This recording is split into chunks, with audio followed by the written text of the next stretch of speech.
আমি আজ কপাল গুনে এই বনের মধ্যে আমি জীবন যাপন করতেছি। এখানে আমার থাকার মতো কোনো জায়গা নেই।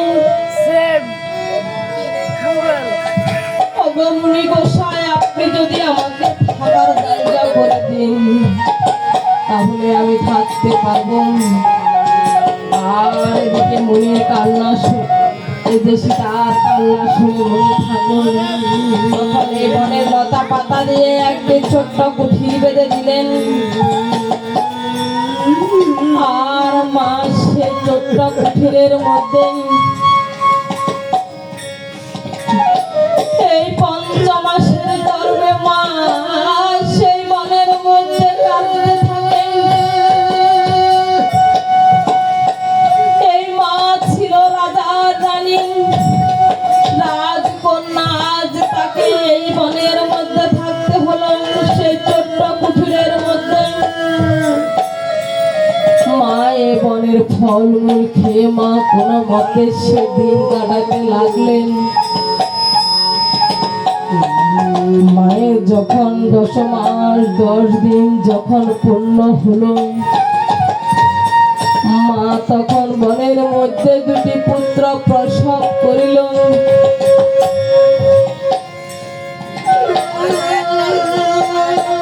এই মা 2টি পুত্রকে নিয়ে মা আমার কত কষ্টে দিন কাটাইতে লাগলেন।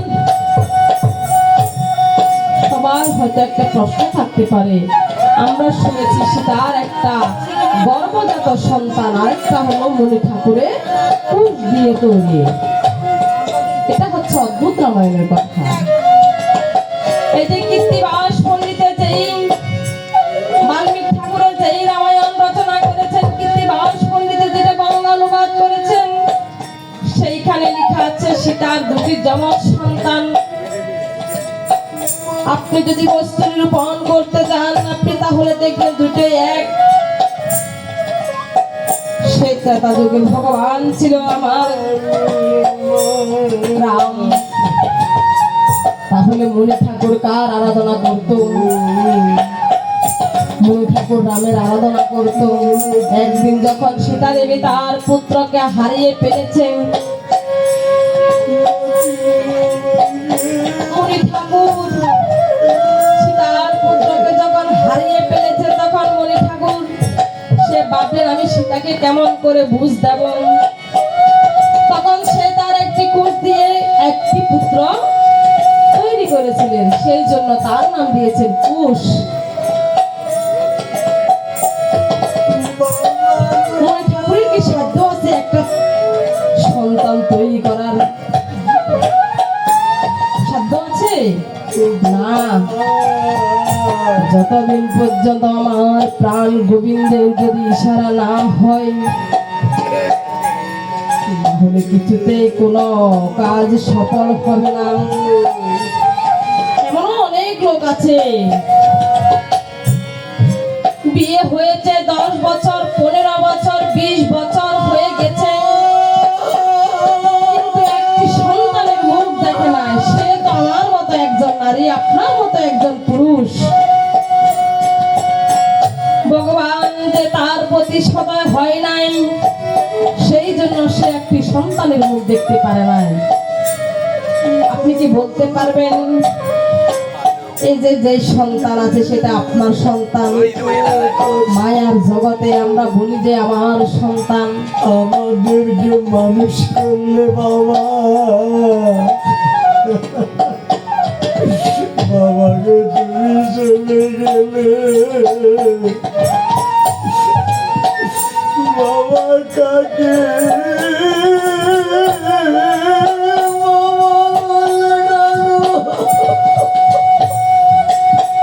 আজ তাহলে সেই পুত্রটা কার কৃপাতে হয়েছে?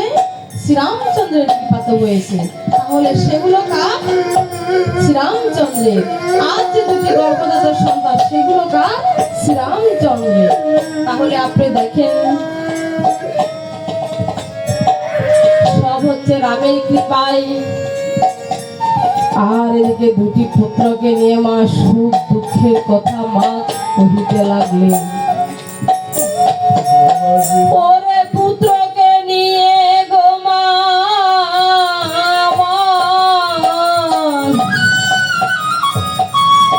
ও গো মা সুখ দুঃখের আলাপন করিতে লাগিলে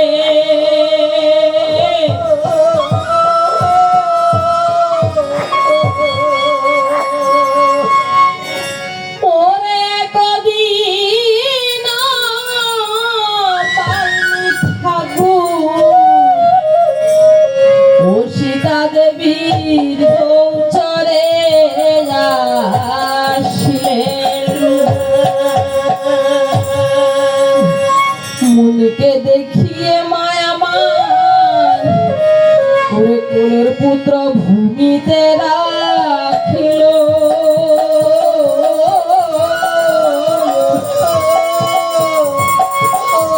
ওরে মুনির চরণে দোরে মায়া মান প্রণতি জানাইল।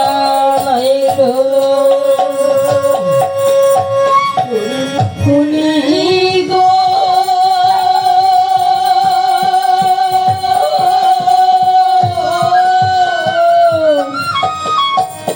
ও গো মুনি ঠাকুর আপনার চরণে জানা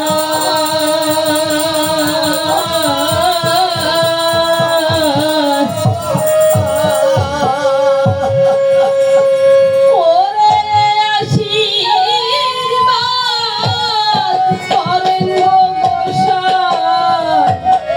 এই দুটি পুত্র নিয়ে আমি যেন ওই শ্রীরামচন্দ্রের যুগল চরণ পাই। যেমনি বাপ তেমনি লাভ, আশীর্বাদ দিলাম তোকে। এবার মুনি এসেছি মাগো, ভিক্ষা দাও আমাকে। ও মা